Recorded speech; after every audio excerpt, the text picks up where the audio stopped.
साथियों प्रणाम। आज हम आपसे एक ऐसा विषय है जो कि सनातन संस्कृति से जुड़ा हुआ है और आजकल इस समय बहुत ही ज़्यादा चर्चा में बना हुआ है, वो है महाकुंभ। सबसे पहले हम आपसे चर्चा करना चाहेंगे कि कुंभ मेला क्या होता है, अर्ध कुंभ क्या होता है, कुंभ क्या होता है और महाकुंभ क्या होता है। इसके बाद में जो है ना, इसका हम आपको बताना चाहेंगे कि ये जो 4 स्थानों पर हरिद्वार, प्रयाग, नासिक और उज्जैन में ही क्यों मनाया जाता है और ये जो कुंभ होता है 12 वर्ष में ही क्यों मनाया जाता है और महाकुंभ 144 साल के बाद ही क्यों मनाया जाता है। इस पर हम चर्चा एक एक करके आपसे करना चाहेंगे। तो सबसे पहले ये कुंभ मेला क्या होता है, इस पर चर्चा करना चाहेंगे। तो इस पर हमें जानने की आवश्यकता है कि कुंभ मेला जो है मनाया जाता है प्रत्येक 3 वर्ष के बाद मनाया जाता है, क्योंकि हमें जो विभिन्न प्रकार के जो हमारे ग्रह नक्षत्र हैं वो जो है अपनी 1/4 क्षमता के साथ में जो है प्रभावित होते हैं।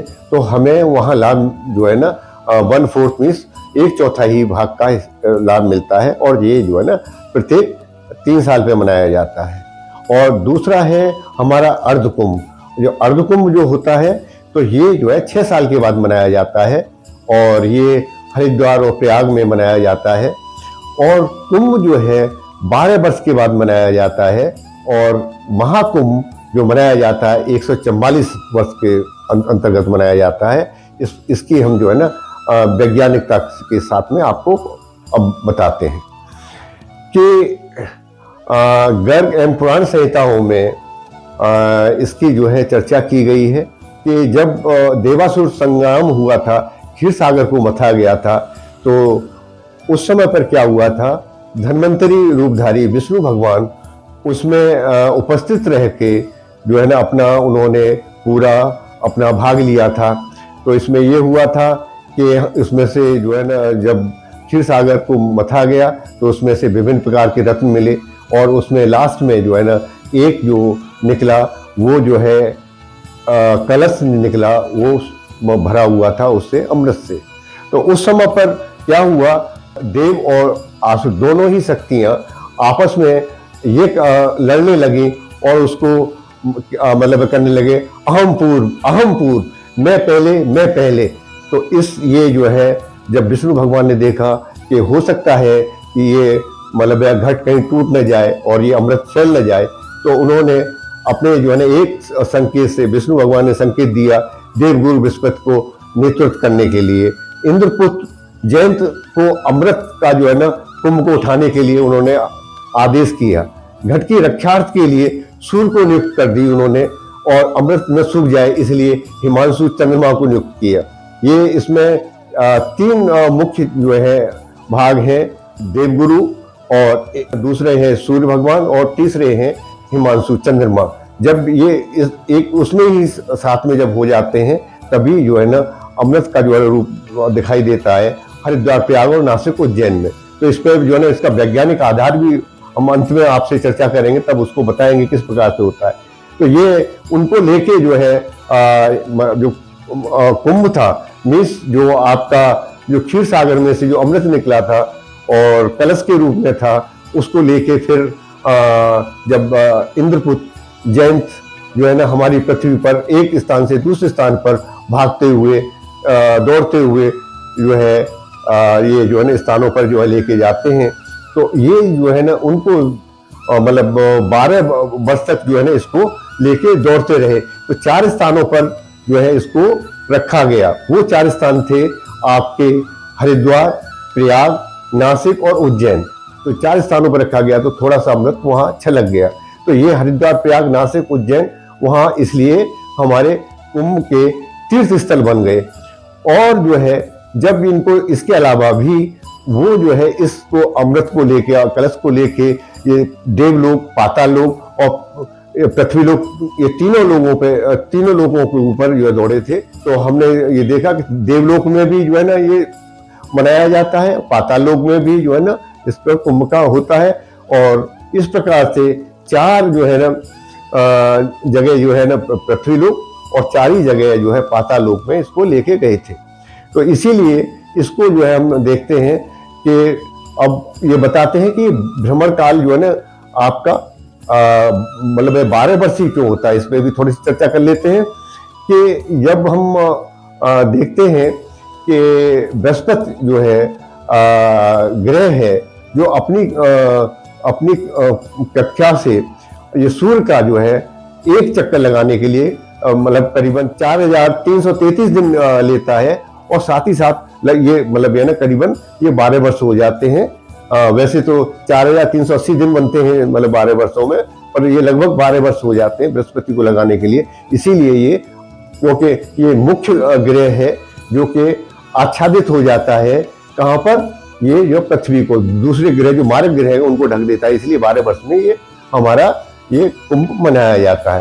परंतु अब ये जो है मनाया जा रहा है महाकुंभ, ये क्योंकि एक बार जो है जो मतलब पृथ्वी के ऊपर जो है ना ये 4 बार मनाया जाता है 12-12 वर्षों पे, इसी प्रकार से ये 4 बार जो है पाताल लोक में मनाया जाता है और 4 बार पृथ्वी में मनाया जाता है। इस प्रकार से 12 बार मनाया जाता है और 12 साल में मनाया जाता है।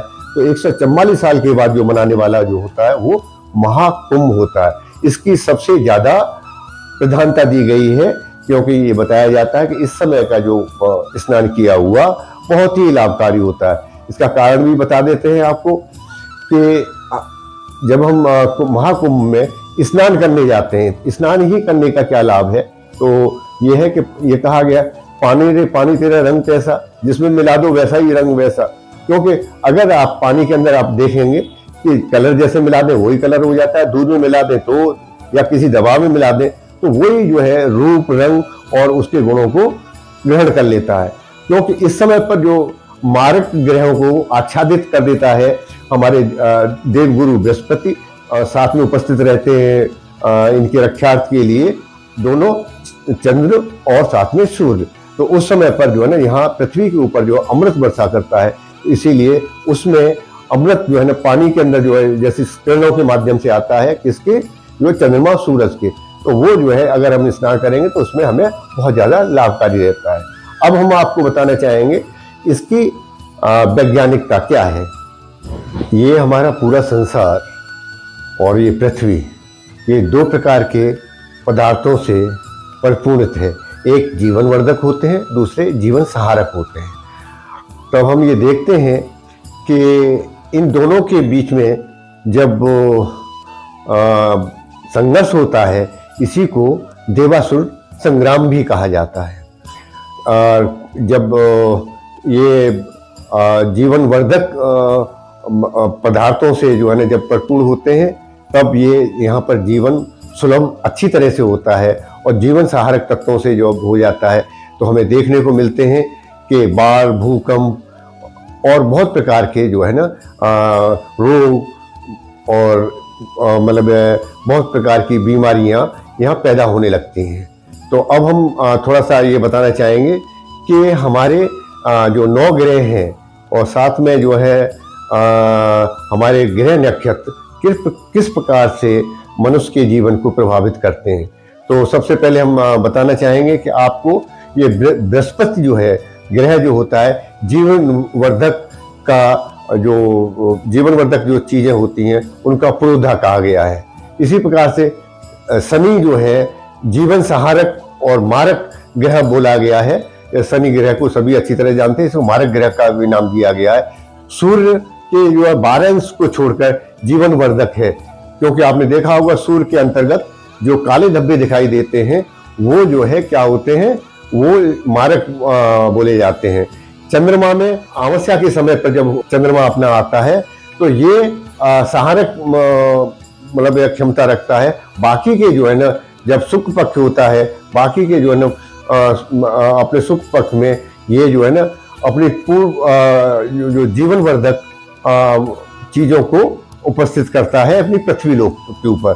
इसी प्रकार के शुक्र ग्रह सौम्य होते हुए परिपोषक स्वभाव का होता है, इसीलिए इसे आसु शक्तियों को प्रोदा कहा गया है। और इसी प्रकार से बृहस्पति जो है ना हमारे जो देव हैं, इसीलिए इनको देवों के ऋषि कहा गया है। और शुक्र को शुक्राचार्य के रूप में आसुरी शक्तियों को कहा गया है। मंगल ग्रह जो होता है रक्त के अतिरिक्त और बौद्धिक विश्लेषण पर भी होता है। बुध एक स्वभाव, इसका बुध ग्रह का जो है एक स्वभाव नहीं होता है, इसका जिसका पलड़ा भारी होता है उसी के साथ में हो लेता है। राहु केतु सदा जीवन संहारक तत्वों के परिपोषक होते हैं। आपने देखा होगा कि राहु केतु ये दो ग्रह ऐसे हैं कि जीवन संहारक तत्वों के परिपोषक होते हैं, न कि आपके जीवन वर्धक पे होते हैं।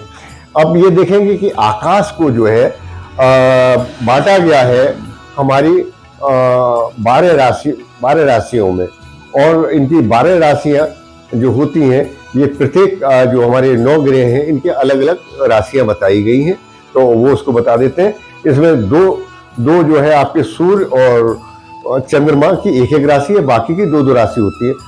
सूर्य की जो है सिंह, चंद्र की कर्क, मंगल की मेष और वृश्चिक होती है, बुध की मिथुन और कन्या हो जाती है, गुरु की धनु और मीन हो जाती है, शुक्र की वृषभ और तुला है, और शनि की जो है आपकी मकर कुंभ होती है। ये जो है ना 12 राशि इस प्रकार से हो जाती हैं।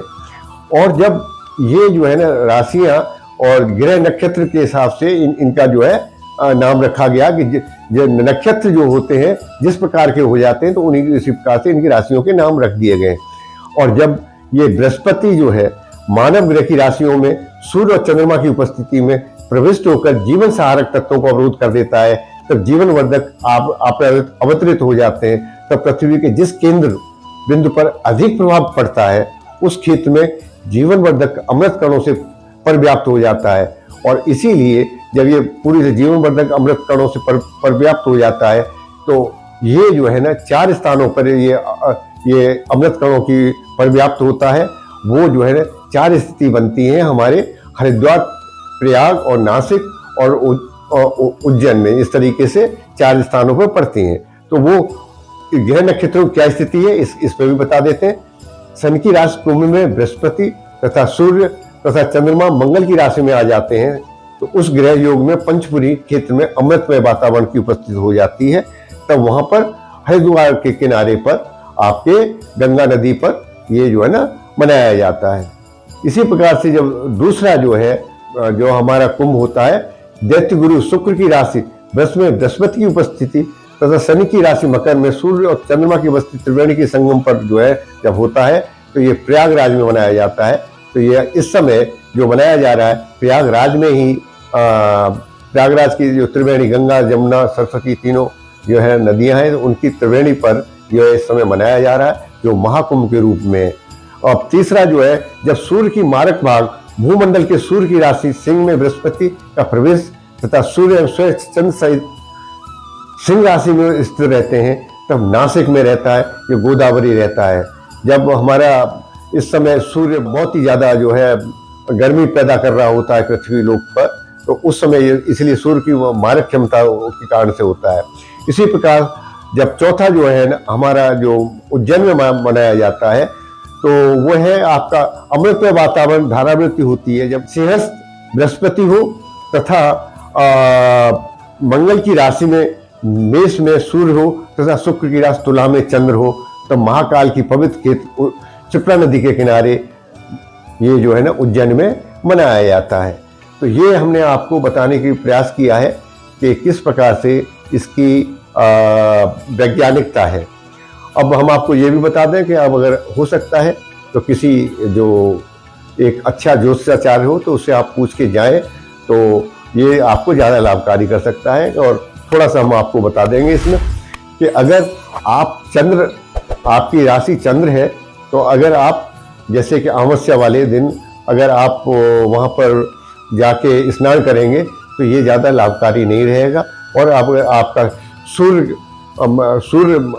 आपकी मतलब है ना उस समय जाते हैं और राशि आपकी जैसे सिंह है, तो अगर उस समय आप जाएंगे अगर अमावस्या के दिन तो ये आपको लाभकारी रहेगा, बाकी दिनों में सूर्य तो आपको लाभकारी रहेगा। तो इस तरीके से किसी एक जो जानकार है उससे अगर आप जाके पूछते हैं तो लाभ मिल सकता है। लाभ का यहाँ अभिप्राय ये है कि आपको 50 रुपये भी कभी कभी कहते हैं कि आपकी राशि में 50 मतलब ये ना लाभ लिखा हुआ है तो आपको 50 रुपये भी मिल सकते हैं और 5 करोड़ भी मिल सकते हैं। तो इस लाभ को लेने के लिए अगर आपसे पूछ के जाते हैं तो और आपको लाभकारी होगा। धन्यवाद। अगर आपको हमारा चैनल पसंद आ रहा हो तो आप उसे लाइक भी करें और उसे सब्सक्राइब भी करें। धन्यवाद।